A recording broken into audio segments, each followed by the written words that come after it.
أعوذ بالله من الشيطان الرجيم بسم الله الرحمن الرحيم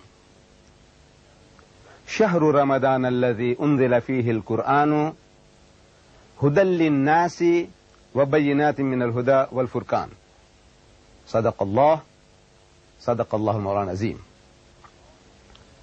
My dear brethren, Assalamu alaikum wa rahmatullahi wa barakatuh. In the English language, there is a riddle. So, lugh uhjiya, a riddle, which says, what is stranger than sending coal to Newcastle? Newcastle is a city in England where coal is mined. And it would be a strange thing for people to export coal to Newcastle. But the question is, the riddle is, what is stranger than that? And a modern answer to that riddle is sending oil to Arabia, meaning to the Arab countries. It's stranger than sending coal to Newcastle. Now, I, as a Muslim from the southmost tip of Africa, nearest to the South Pole, I am coming here to Arab lands, to Muslims who were originally where Islam started from, and I am coming to tell them something about Ramadan. And in telling them so, I have quoted a verse from the Holy Quran, from Surah Al-Baqarah, that is chapter 2, verse 185. For the non-Muslims watching this program, how can they have access to such a verse? The first method is that you ask any Muslim, and if he tells you about a surah meaning chapter, and he says Baqarah, in this volume, which was presented to me by the Presidency of Islamic Courts and Affairs in your city of Doha, Qatar, in this volume of a translation of the Holy Quran, if you open the index, right at the back end of this volume is an index. Under B, you will find Baqarah, and if you look up, Baqarah means chapter 2. So you open chapter 2, you get to verse 185, and you will get this verse about Ramadan, the month of fasting. It says, Shahru Ramadan alladhi unzila fihi al-Quran. Ramadan is the month in which the Quran was revealed. Hudal lin-nasi, in it is guidance for mankind, not only for the Arabs, not only for the Indonesians, not only for the Pakistanis, but for the whole of mankind. Hudal lin-nasi wa bayyinatin min al-huda wal furqan. And it is a fuller explanation of the revelation of God, and a guidance, and as a discrimination, as a standard of judging right from wrong. This is the Quran, the final revelation of God Almighty to mankind. So Ramadan is the month in which the Quran was revealed. And two verses before this one, in verse 183, we are told, Ya ayyuhalladhina amanu, say, O you who believe, O men of faith, Ya ayyuhalladhina kutiba alaykumus siyamu kama kutiba ala alladhina min qablikum. Says fasting has been ordained for you, has been prescribed for you, as it had been prescribed for those before you. لَعَلَّكُمْ تَتَّقُونَ, that ye may learn self-restraint, that ye may learn discipline. The purpose of fasting, we find here, told to us by God Almighty, is not just to starve ourselves, but that we may learn self-discipline. And there is nothing new in this. It is not entirely something novel, that God Almighty had ordained this system of fasting for the previous religious systems. In Judaism, the religion as taught by Moses, fasting was prescribed. In the religion as preached by Jesus Christ, Hazrat Isa alayhi salam, fasting was prescribed. And we read in the Christian scriptures, in what is called the New Testament in English, that Jesus Christ, he told his disciples that when you fast, do not fast as the hypocrites do.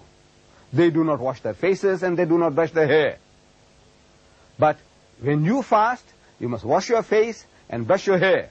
of a happy countenance that nobody knows that you are fasting, because you are fasting for the love of God.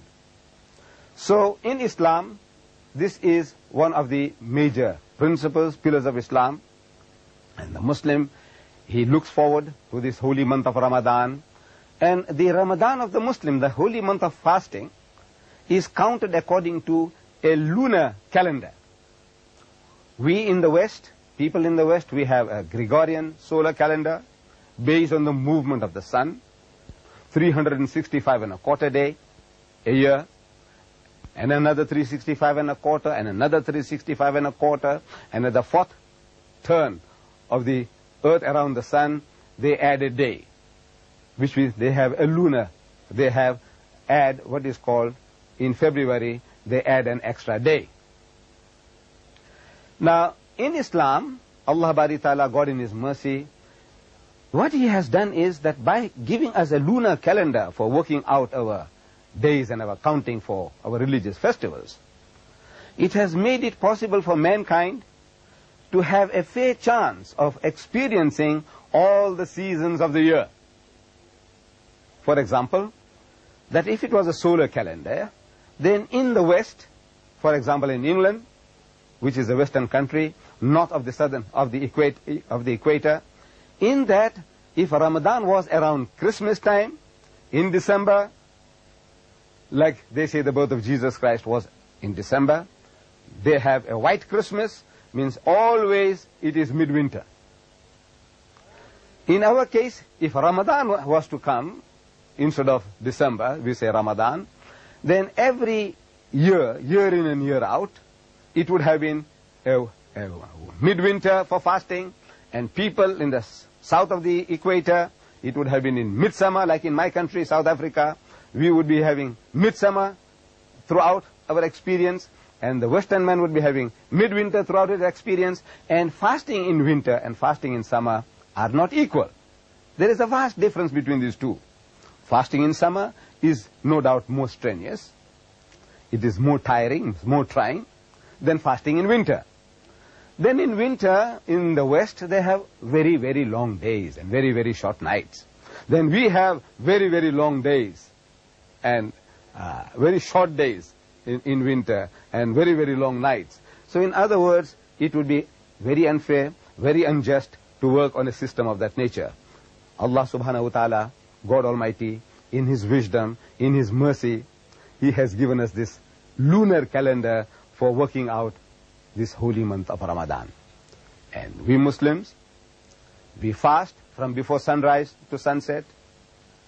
Before dawn, we can have a little breakfast, and the whole day, from sunrise up to sunset, not even a sip of water, no smoking, no sniffing, and other normal relationship which might exist between, let's say, the husband and the wife.